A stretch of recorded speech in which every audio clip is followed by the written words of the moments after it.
সন্ধ্যায় চায়ের সাথে অথবা খাবার টেবিলে যে কোনো কিছুর সাথে একটা দারুণ রেসিপি খুব সহজেই তৈরি করা যায়। চলো দেখে নিই রেসিপিটি।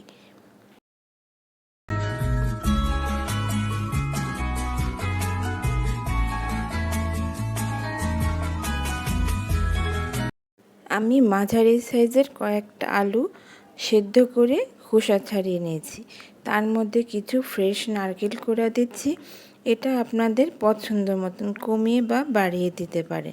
তার সাথে দিচ্ছি কিছু কাঁচামরিচ কুচি, দিচ্ছি সামান্য একটু বাইন্ডিংয়ের জন্য ছাতু বা এখানে আপনারা বেসনটাও ব্যবহার করতে পারেন। আর একটু ক্রিসপিনেসের জন্য দিয়ে দিচ্ছি চালের গুঁড়া।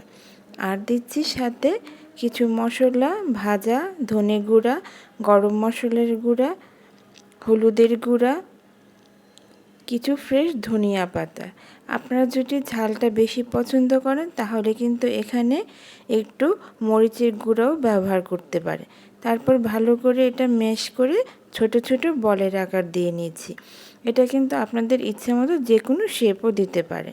এবার প্যানে কিছুটা তেল দিয়ে তেলটা ভালো করে গরম করে আস্তে আস্তে এর মধ্যে আমি বলগুলো ছেড়ে দিচ্ছি।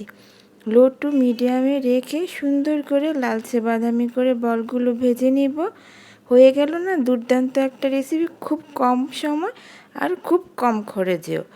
এটা যে কোনো খাবারের সাথে কিন্তু এটা যায়। এই ধরনের সুন্দর সুন্দর রেসিপি দেখতে অবশ্যই আমার চ্যানেলে লাইক, শেয়ার, সাবস্ক্রাইব করে আমার পাশে থাকো। আর কার কীরকম লেগেছে অবশ্যই কমেন্ট করে জানাও। আর কী ধরনের রেসিপি দেখতে চাও অবশ্যই আমাকে জানাও। আবারও দেখা হবে নিত্য নতুন রেসিপি নিয়ে। টাটা।